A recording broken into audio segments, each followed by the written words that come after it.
Саламатсыздар, урматтуу директорлор жана окуу тарбия иштери боюнча директордун орун басарлары.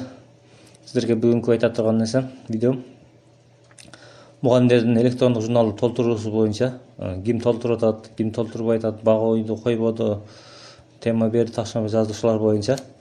Биринчи биз ал үчүн күндөлүк Educo KG сайтына киребиз. Өзүбүздүн инин номер өзү логин болот. Паролду жазабыз дагы, андан кийин коопсуздук код жазабыз.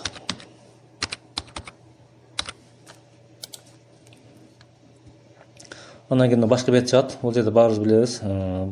Биз көрө турган нерсе убакыт жады баллы деген бар. Ушуга киребиз. Буга киргенден мындай пустой бош экран чыгат.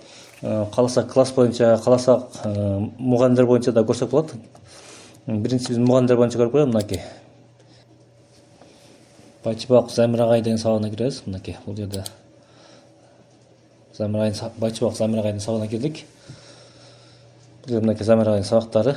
Бул жерде толук бар толтур. Толбогон болсо көк экран болуп калат. Андан эч жазылбайт. Анан балдарын кирип көрөлү. Мисалы азыр 8-11 ачыты боюнча экен.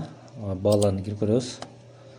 Кирип көргөндө бул жерде мынакей балдар чыгат. Мисалы Абдулла Жанов, Фафелин кайсы күндөрү канча бал алгандары боюнча. Кайсы күндөрү кайсы бал боюнча чыгат. Мынакей күндөрү, числолор чыгып турат бул жерде. Мынакей толтурта толтурбай та ушуну көрүп турсак, анан 5-класс сандайбыз. 5А. Мынакей класстан эмне чыгат? Кимди толтурбады 5-класс журналын карайсыңар, бир жуманыкын. Андан кийин мисалы 5А математикага кирип көрөлү. Мынакей чыгат. Кайсы күнү кайсы окуучу кандай баа алды, баары көрүнүп турат бул жакта. Ошо мектеп класста канча окуучу болсо баардыгы бул жерде турат тизмеси. Ушинтип мугалимди электрондук журналдан көзөмөлдөп турсак болот.